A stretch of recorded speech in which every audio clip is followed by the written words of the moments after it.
Hey, Michigan Maniacs. This is the Michigan Maniac Podcast, and I am your host, Adam Brewer. This is the reaction episode, Wisconsin. But before we get into this fantastic episode, let's go ahead and do all the housekeeping, of course. Guys, hit me up on uh, Facebook, Tinder, Instagram, all under Maniac Podcasts. Just 5-star reviews, even if you hate it. Leave me a review and we'll start talking. Cause trust me, one of my favorite one of my favorite haters left me another message on YouTube this time. So he's been checking me out on 2 different platforms. I can't wait to go over this little message at the end of the episode. We'll go ahead and cover that, but it's going to be fun. So yeah, like I said, even if you hate the show or you're a Sparty fan or a Buckeye, which I don't understand why you're listening to the show to begin with, but still, hey, good to have you. Leave a message. I don't care if I agree with it. I'll probably tell you it's a good thought. If not, I will bag on it. So it'll be fun. Either way, leave a 5-star review. Let's get me out in front of even more Michigan fans so we can enjoy this fantastic season together. Remember, Michigan Maniac Podcast. You can find me on all social media. So let's get into this. Wow.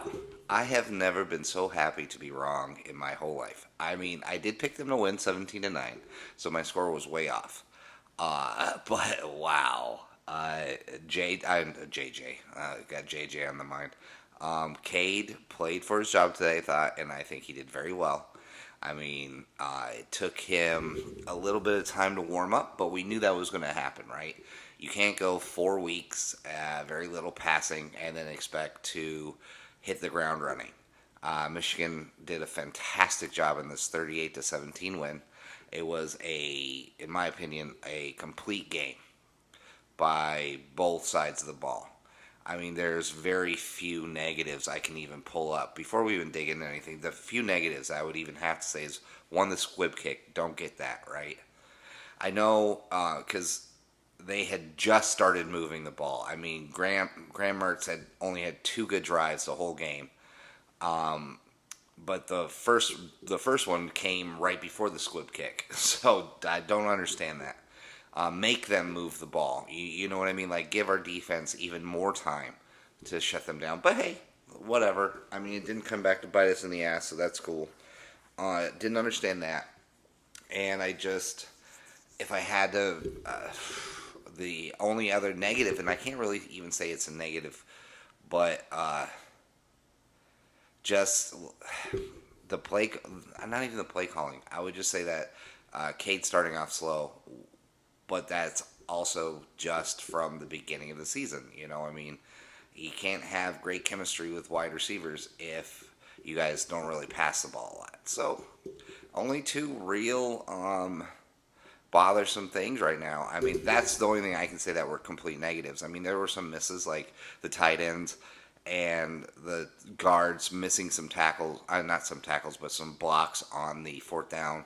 I mean, Eric All totally whiffed on one. Ryan Hayes missed a block. I mean, there's just a few things that you can clean up. So this way, on 4th and 1, if you're going to do like any type of sweep or off tackle type run, that we can get those 1 to 2 yard 4th down and really convert that. Outside of that, I really didn't see much of a problem with our run game today.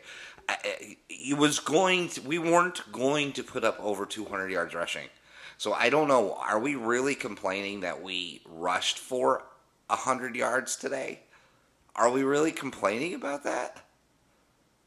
I mean, yeah, sure, if it was by one player, I guess it would seem better, I guess. But you just need, the great part about this offense, and what I'm starting to really like about this offense, is that you don't have to run for a lot to get to open up the pass game. Because as long as the defense has to bite on the play action, or they have to respect the run, then you can open up the pass game. And as long as Cade's hitting those passes, they have to respect that too, so they can't load up in the box. And you just have to be respectable in both categories to get that to work. So today, over 250 yards, I think, passing, right? And by both quarterbacks combined, and then 112 yards rushing for some like 356 yards. Some obviously the totals aren't right, but I'm just guessing here. 356 yards total offense. That's great. I think that's perfect. I mean, you're going up against the number 2 rushing, or the number 2 defense, I think, overall, and the number 1 rushing defense of all. They were only allowing teams to rush it for 22 yards per game. And that included Notre Dame and Penn State, which everybody's gushing all over right now. Notre Dame really shit the bed today. But, so we put 112 on them. That was great. We did exactly what we should have done. We stayed true to who we were. We used the run to open the pass, and then the pass to open the run. It was a great mix of stuff today. Kate started off slow, plain and simple. And the one thing I could say that he could get better at, you got to hit those slants. You can't be throwing it behind. The Dalen Baldwin thing, obvious that, it looked like it was thrown behind him. But once you listen and you see what kind of was going on, he needs to sit in the zone. That's like, again, that's just inexperience because we're not passing a lot. So yeah, we clean those things up, and I think next week's another perfect example and another perfect test, another great chance to improve our passing against Nebraska. I can't wait to see what we do against this team because it's a solid defense. They bring an interesting type of problem to us because we had a problem with Rutgers and kind of the mobileness of Vidral. So with Martinez, that's going to be a problem. So I want to see how Michigan schemes for that, how they handle that. But you shut down Martinez, obviously you're going to take Nebraska right out of the game. Good defense, so I'd love to see Cade even get better and more experience pushing the ball down the field and creating a better relationship with his wide receivers. I think he looked pretty good today. I really did. I loved it. I loved everything about what we saw today. Actually, here's one thing I did hate. I should have added this to the negatives. Our red zone offense play calling is for shit. 100% for shit. We get a fumble. We get a fumbled punt return. I think it was a punt. And we're on the 5-yard line, and we have to settle for a field goal. If we want to beat teams like Ohio State and Penn State, then we have to. We have to score in the red zone. 5 yards and in, we have to be just automatic. We have to be more imaginative. We have to be better at that because those are the plays, those are the moments that if you trade in field goals for touchdowns, we're going to lose.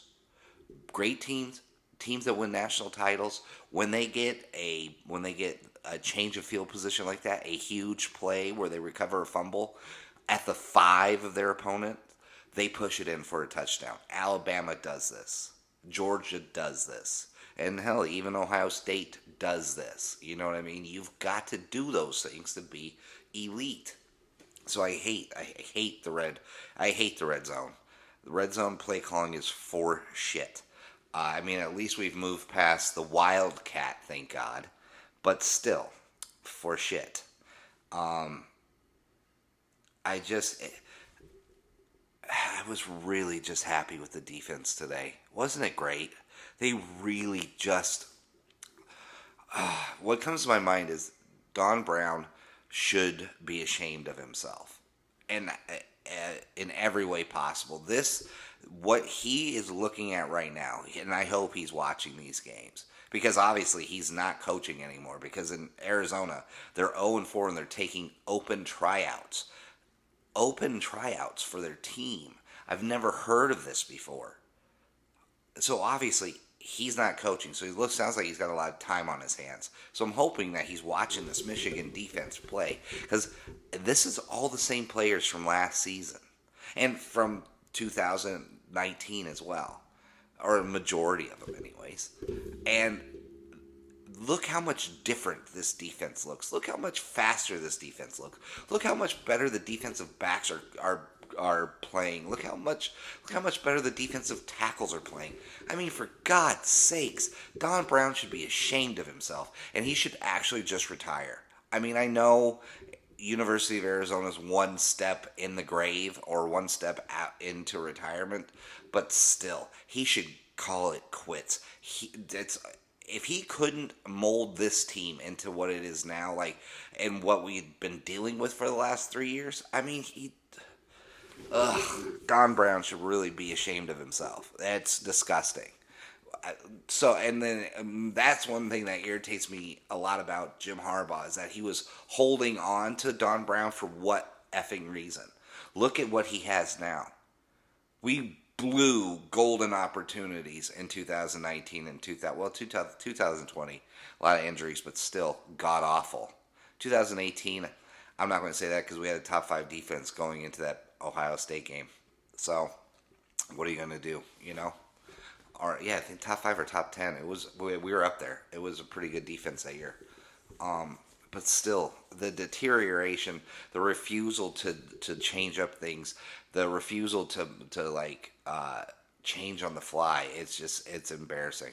Look at what McDonald has done in one season.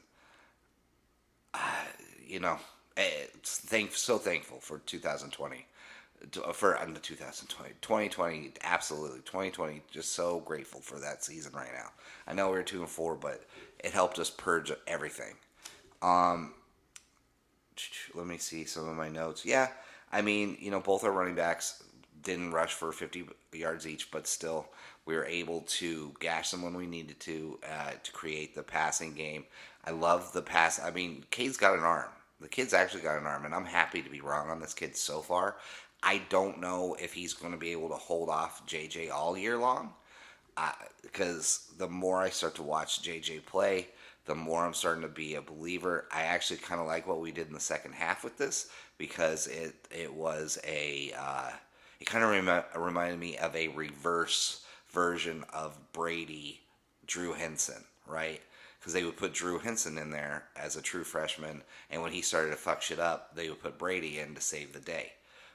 Here, you have Cade start the game, play well, and then to throw different angles and different formations and different viewpoints at the defense and defensive coordinator. You throw McCarthy out there because he can run and he can pass. So when he's out there, you can't just say, oh, he's just going to run it. Like if Danny Dimples was in there. And I love Villari. I think he's a good kid. But you know what I mean? Like when you see Dan Villari out there, you think he's going to run the ball first. With McCarthy, you're like, he can throw and run. So we gotta pay attention. And Jesus, what an arm that kid has! I mean, 56-yard pass to Dalen Baldwin, which seems to be like a natural chemistry thing with these two. I mean, Dalen Baldwin didn't even have to break stride. It was like dropped in there. Just, it was a thing of beauty. It was a thing of beauty, and I can't wait to see the years coming up that JJ's going to have for this team. I'm incredibly excited. I'm happy that Cade played well. Really happy. I mean, he's been a part of an offense that hasn't trailed at all this season. 5 games in, still hasn't trailed, not once. The first team has not turned over the ball at all. We're looking good, and we've done it against pretty solid defenses, Washington and Wisconsin. Rutgers, who knows now? I mean, look what they did against Ohio State. They really Rutgered that up. But, hey, what are you going to do? Ohio State still has an elite offense, man. Regardless of what you think of that shit show they call a defense, they still have a great offense. So it's hard to shut that thing down, man. They have some of the best wide receivers in the country. But yeah, and then that defense. I called for Ojabo to be the not so obvious guy to have a great game. Vincent Gray still looking good, by the way. A, hopefully becoming a shutdown corner, in my opinion, because we're going to need it later on against Penn State, Michigan State. Definitely against Michigan State. I don't want to have anything like what we did last year with that team. That's an unacceptable loss, no matter what. I don't care how good they are. If Michigan loses to Michigan State this year, Harbaugh might lose me for good. There's no reason to lose to that team ever. But David Ajabo looking phenomenal. I mean, looking dominant, and only because people have to game plan for Aiden Hutchinson now. You have to, because he destroys every offensive lineman he goes up against. He destroys their draft stock. I mean, look at the holds that they were constant. I mean, they called holding on him once, right? But he gets held pretty much throughout the whole game. But because you have to put so much attention on Hutchinson, that allows Ajabo, plus his speed, and his now seemingly picking up the knowledge of the game. Wow, Ajabo is phenomenal. Like, I am very excited to see the growth of this kid. The one person I actually kind of was happy to see that he redeemed himself was Daxton Hill. I was very excited to see that Daxton Hill redeemed himself with that interception, and then that one pass breakup later in the game, because it looked like they were just going to continue to pick on him all game with that DK, I think his last name is DK, that wide receiver. But I'll have to give it to Mertz. Those two passes that beat Hill were perfect passes. I mean, literally, Hill covered DK on that first one perfect. It was great coverage, and it just was perfectly thrown. You can't beat a perfect throw. And that's what Graham Mertz did twice to get to Hill. So to see him build his confidence up to get that interception, I like to see it end on a positive note for him, because we will need him going forward. We absolutely will. So to watch this defense play, it's phenomenal. I mean, at one point, I think Wisconsin had -2 yards before they kind of woke up and put together two drives to make it somewhat interesting before the second half. 6 total sacks for the defense, and I think Ojabo had 2.5 tonight. Wow, love this defense. I love this front seven. I'm really just so many good things. I mean, they're hitting hard again. I mean, in 2016, what was one of the things that the 2016 defense was known for was putting quarterbacks out, putting actually key players out of games because they're hitting so hard. That's what they're doing again. Both the tight end and Graham Mertz out because of rib injuries. Clean, not dirty, and for the first time, we knocked out their starting quarterback instead of them knocking out one of ours. I think that was a nice little turn. It was great. I loved it. Fantastic.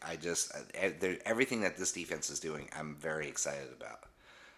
I'm very excited, and this is just the first year of this defense. I can't wait to see where this goes. I just hope McDonald sticks around for at least another 2 years. At least another 2 years before he goes off to be a head coach in college or in the pros, whatever. I'm hoping for 2 more years of McDonald. Let's see here.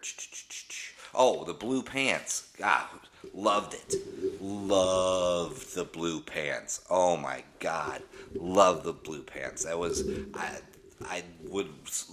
I hope that's our permanent dig. I think that we do that all the time now. That's blue pants.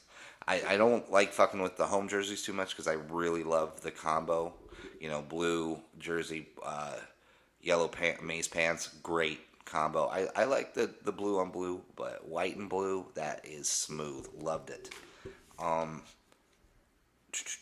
Okay, let's see. We covered most of this. Oh yeah.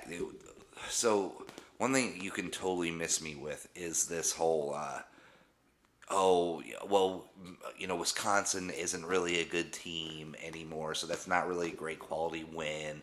And what would the second half have looked like if Graham Mertz would have stayed in because he was totally hot going into this and to the end of the half and blah blah blah. It just you can hear the haters as soon as Michigan started to pull away.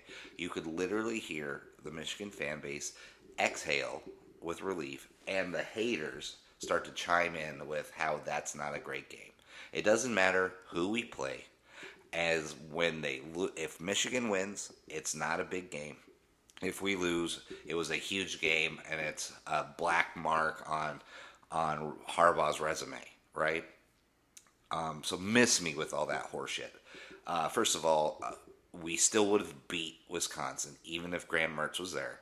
It's a game. It's a physical game. So if your key players get hurt, then that's just what happens. Okay, it's just how it goes. So I don't want to hear these excuses. Well, it could have been different. It could have been closer. F off. That's just miss me with all that horseshit because I hate it. It's annoying. To be quite honest with you, it's annoying. I mean, shit happens, okay? Also, let's see. I covered all that. JJ, I mean, what are we going to... This is becoming a great problem, I think, for Michigan. I mean, I'm happy to see Cade McNamara, because, I was a Cade McNamara guy coming into the season, and I hate the fact that I kind of jumped off so quick of the McNamara train, but the more I watch this JJ kid play, McCarthy he's going to be the real deal. Like I said, I still have us winning the national title next year. Just because I picked that out years ago, and I'm not going to back away from it now, and I think it's just playing in well. I think this season's a season we need to create the confidence to win that national title next year. So anyways, but JJ, I mean, what a great...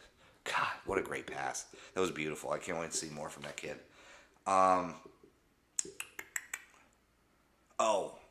The jump around thing. And I know a lot of people are probably going to be talking about this. Right, so it's going to be common. But I love the fact that the Michigan football team joined in. And even the fans of Michigan joined in with the Wisconsin fan base jumping around to that song. Because first of all, it's one of the great songs to get you pumped of all time, more than likely, right? It doesn't get on the classics of Jock Jam if it wasn't one of those that are just going to get you hype. Like that and Cotton Eye Joe. I'm just kidding.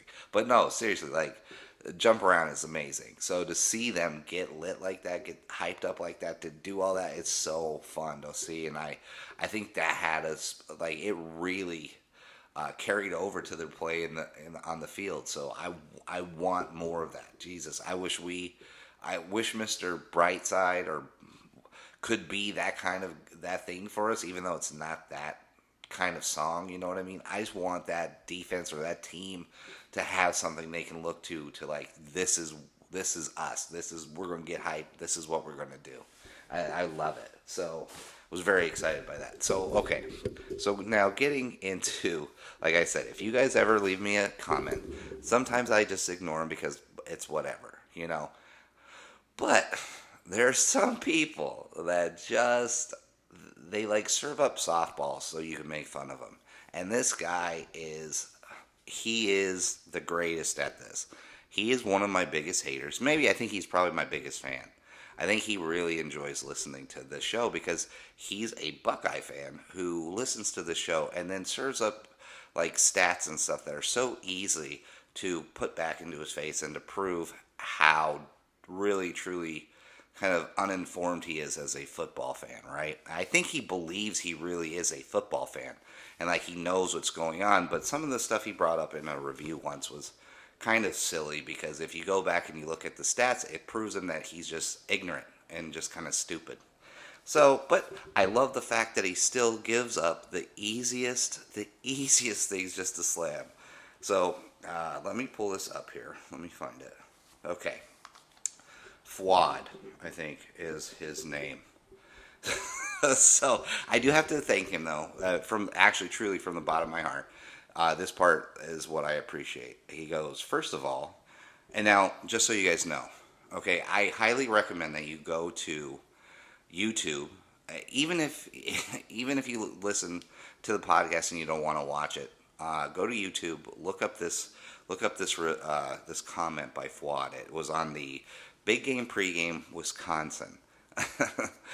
uh, it's fantastic. So this genius continues to mark out all the puts X's where all the M's should be, because he's a true Ohio State fan.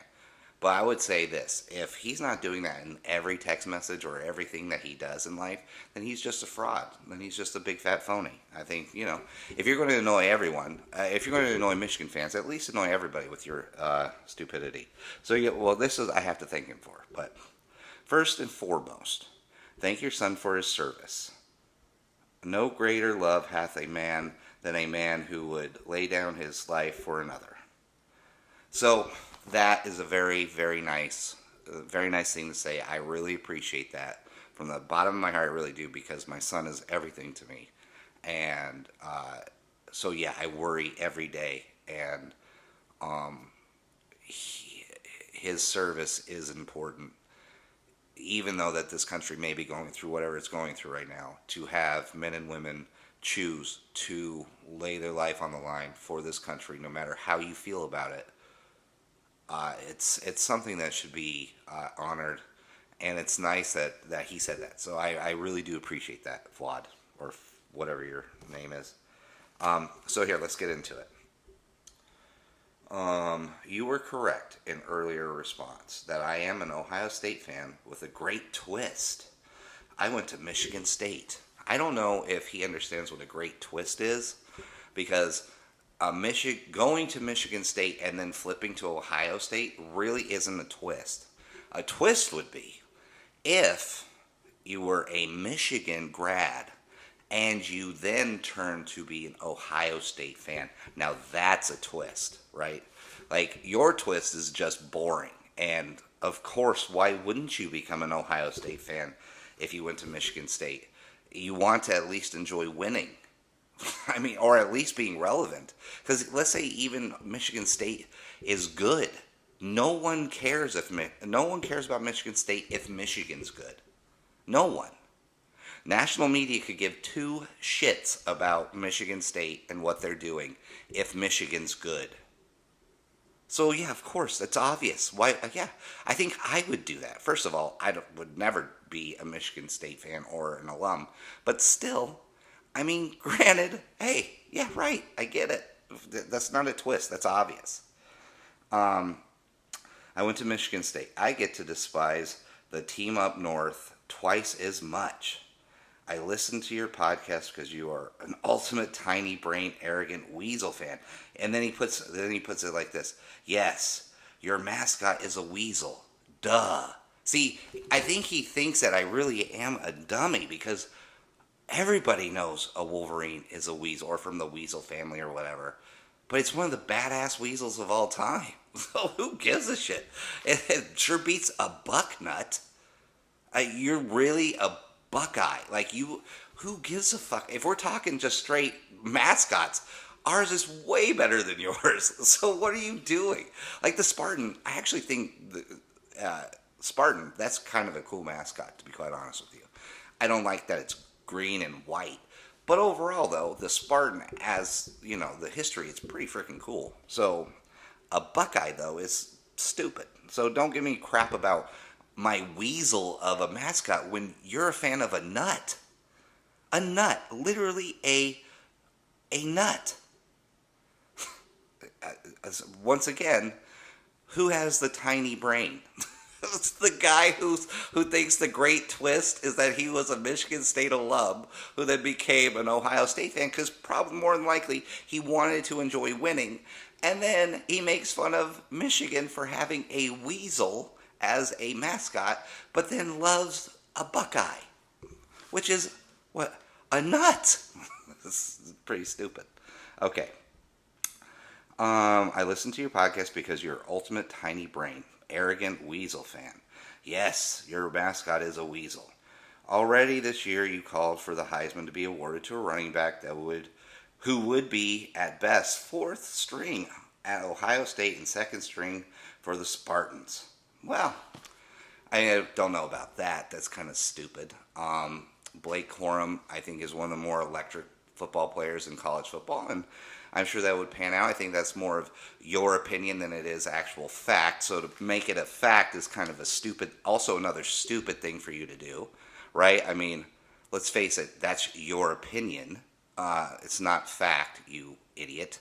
And I don't know, is that Walker kid doing so much better? I mean, they played Western Kentucky tonight, so he should have a big game. I don't know what he's doing currently because I don't watch Michigan State, but I'm sure he's doing well because it's Western Kentucky. They have a great offense, lousy defense, so he should have a big game.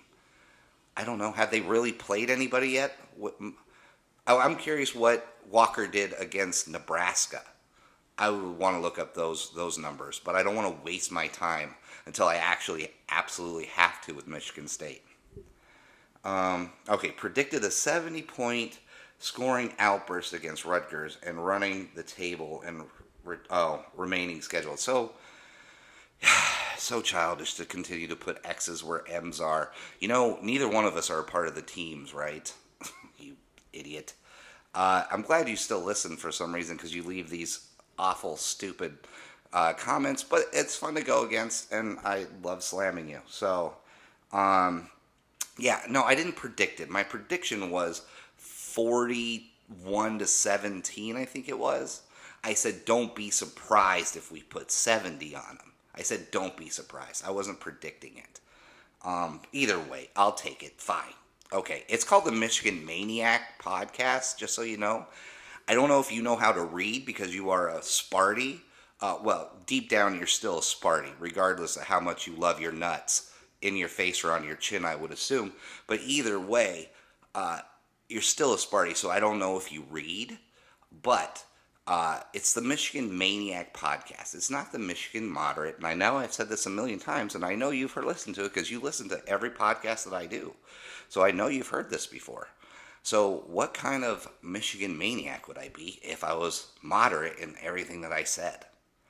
Yeah, if I predicted the Heisman. So yeah, I love Blake Corum. I think he's doing effing great. And I'm a Michigan Maniac fan. So I'm going to say some outlandish shit sometimes. Duh. I mean, what? You are just like, it's so funny that you even write this stuff down. Do you not read it and think about it? You can't because you're a Michigan State alumni. How you write this shit down and then you send it to me? I bet you're down in your mother's basement right now. You're like, ooh, I really got him. I called him Tiny Brain, and ooh, my twist. He'll never seen that one coming. Are you kidding me? And then you say, oh, this Tiny Brain, arrogant a-hole just said that he was going to score 70 on Rutgers and this guy was going to win the Heisman, or should be awarded the Heisman on a podcast called the Michigan Maniac Podcast. Oh, what a crazy man. What a moron.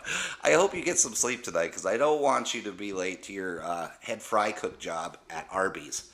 Those curly fries better be cooked properly, or I hope they kick your little sorry ass right off and you gotta go tell your mom why once again you don't have a job. But I hope you continue to watch your sweet Buckeyes continue to win. All right, run the table, remaining the schedule. You talk about Ohio State quarterbacks flaking out in the pros, but haven't Tyrell, Braxton, JT, Cardell, Haskins, and Fields all beat the Weasels like a drum. Yeah, in college. Once again, genius. In college. That's why I said they flaked out in the pros, because they suck in the pros. I hate to break this down to you, or at least have you deal with something called facts or details, but look it up, dude. They suck in the pros. Terrell Pryor couldn't even be a quarterback. They had to make him a tight end or a wide receiver or running back, whatever it was. They didn't want him to be a quarterback because he stinks. Cardell Jones, same thing. They all flame out. JT, did he even make the pros? That was my comment, is that they flame out in the pros. Yeah, in college, they were good college quarterbacks. And Fields, actually, I kind of like Fields and Haskins, to be quite honest with you. I don't think I've ever slammed those two. I know you've listened to every second of my podcast, so I'm sure you could go back and pinpoint the moments when I have. But to be quite honest, I think I've been on record saying that I thought Haskins was going to be the first Ohio State quarterback to actually do something in the pros, which he hasn't. But I thought he had a great arm and his accuracy was phenomenal. So I've always given him that. And then Fields, I think he's a good kid. I loved how he handled COVID and how he stood up for the Big Ten and playing football and all. I loved all that stuff, and I'm pretty sure I'm on record saying that. And I think he's going to be a pretty good quarterback in the pros as well. But the ones that I have mentioned did flame out, you idiot. That's what they did. I'm sorry. Yeah, they did beat us like a drum, but that was in college. My comment was they flamed out in the pros. Please, I don't even know these points. This is ridiculous. What does that say about your putrid record against these guys? Yeah, it sucks. Our record sucks. I don't think I've ever gone on and saying that they've been lucky to beat us. I don't think I've ever said that. So this point, once again, is dumb. And you wasted, I think you sent this to me, it was like 2 a.m. or something when I got the ding and I just happened to be getting ready for work. It was amazing to me. It was really amazing that you spent time crafting this long comment because you're ridiculous. This is hilarious, actually. Okay.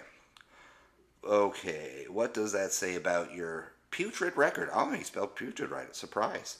Against these guys. Please, and pretty please keep giving extensions to softballs. I think that's kind of funny. Harbaugh, he's calling them softballs. That's cool. Whatever. I'm good with that.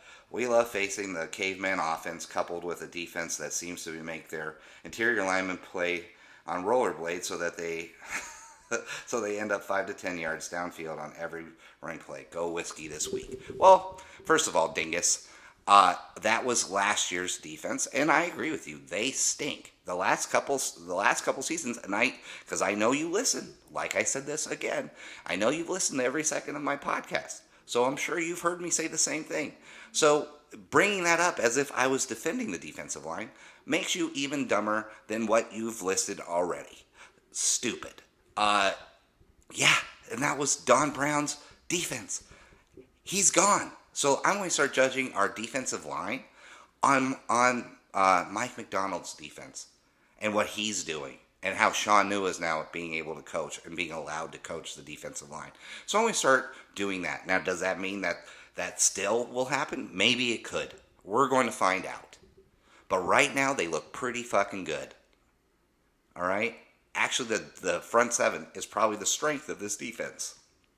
And I know you know, because I know you watch every second of our games, even though I can barely watch a half of Ohio State football and barely watch Michigan State, because I know you watch them too, because you still have your little Michigan State footy pajamas that you sleep in, and your mommy still tucks you in and tells you all the great things about Michigan State and why you should still be a Michigan State fan, because they spent good money to get you into that second-rate college so you can be a fry cook at McDonald's or Arby's or wherever the hell you work.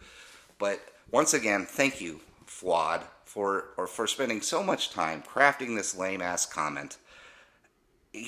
Why did you waste your time, dude? This is filled with go back. I'm sure you'll be listening to this. Just next time, please. Actually, you know what? Doesn't matter. Maybe you can get a smarter friend who actually went to Michigan, and they can craft a response for you. Because you don't know what twists mean. You obviously think that a weasel, even though a wolverine is one of the most badass animals on the face of this earth, is way less cool than a nut.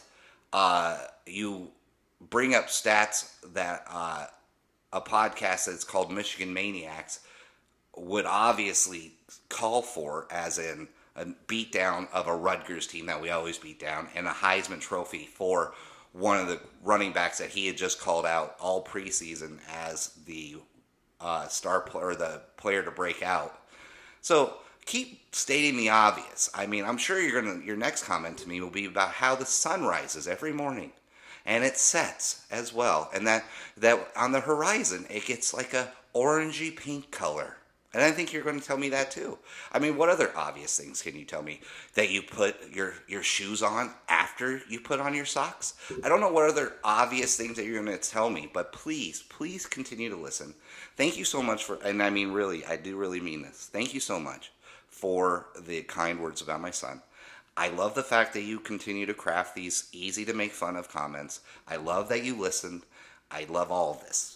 I love even being able to do this because this adds to the podcast that I think everybody enjoys, because they send me DMs telling me how ridiculous you are and that they hope that you will do this every week. So please help make my podcast, The Michigan Maniac, once again, Michigan Maniac. Maybe you might want to go look up the definition of maniac so you understand what or how I'm going to think most of the time about Michigan. Look that up. Hit me up every week. I don't mind tearing apart each and every one of your comments. And maybe one day, you will actually send me something that I can agree with you wholeheartedly with. And if you ever do that, I will do it. But after the last two that you've sent me, one on Apple Podcasts, so everybody go check out what he left on Apple Podcasts, a review, and then go and look at what he did on YouTube on the Big Game Pregame Wisconsin. But in Fuad, in the spirit of helping Fuad and just like really giving him something I know he hates, we are presented tonight by a great fake business, and it's called Oddball Betting. That's right, guys. When you're tired of betting sports, bet Oddball. Now, Oddball does all sorts of different fights, knife fights, slap fights, all sorts of it, but we'll just stay within the Big Ten country itself. Connor Cook, who flamed out with all the other quarterbacks that Fuad mentioned tonight, all of them. He flamed out in the pros, but now he's back doing something that he's really good at. Connor Cook's bum fights or hobo fights, however you want to do it, he's fighting the homeless and he's beating their ass. And that's great for Connor Cook. But now you can bet how many homeless can Connor Cook beat up in one night? In which different cities can he do it? There are a few. I'm telling you, he goes to Chicago. He's going to have his hands full because those are some badass motherfuckers in Chicago. So not going to be a good night for him. Maybe he even loses. You can even bet if he loses one or two or more fights. Also, there is one of Fuad's probably favorite quarterbacks of all time, Cardell Jones. Cardell Jones stinks in the NFL, stinks out loud. Great in college for about a year, or not even a year, half of a year, and then stunk out loud in the pros. But you know what he's good at? I'll tell you what Cardell Jones is good at. Spelling bees. That's right, Cardell Jones spelling bee. But it's kind of like, are you smarter than a fourth grader? Because Cardell Jones is now spelling against fourth graders in a kind of tournament type style, right? It says here in block print, if the word is school, don't bet on Cardell Jones, because what he did not do at Ohio State, he did not come to play school. He came to play football. School, key word. One of Fuad's favorite words probably, because Cardell Jones can't spell that either, and I don't think Fuad could either. Fuad, how do you like this so far, buddy? Are you enjoying this one? Because I know you're listening. Also, now you can also bet the over-under Urban Meyer. Over-under, I think it's now been pushed up to 7 games. Over-under 7 games before Urban Meyer fakes an illness to get out of his contract so he can become USC's next head coach. Over-under 7. Or you can parlay all of them. How many rounds does Cardell Jones make it before he has to spell school or some other big words, a couple syllable words? I know. Or does Connor Cook knock out all the hobos? Either way, you can do it with oddball betting. So guys, if you go to oddball.net.org.com/maniac podcast, you will get, and then also in the promo codes, put in Maniac Podcast, and you'll get an additional $15 to bet with. That's right. Oddball Sports is giving you a fake $15 to bet with. So, guys, I wish you the best of luck. Fuad, I know you're listening. So maybe you, too, can put bets on your favorite college quarterbacks that completely flamed out in the pros. Huh, Fuad? Huh? I hear Terrell Pryor's got like a tattoo shop he's opening up soon. Some more fake business coming your way. So, guys, like Fuad, continue to be a big fan of the Michigan Maniac podcast. Continue to enjoy every word I say. And while we're all working our businesses and owning things and just being great, successful Michigan fans, just know that your life is made better because there's people like Fuad who are living in their mother's basement, sending really lame-ass comments to podcast hosts of a certain name, and then telling them that what he predicts on his podcast is too maniac for a maniac of that team. So, guys, it really is starting to become great to be a Michigan Maniac. It really is. And always and forever, go blue.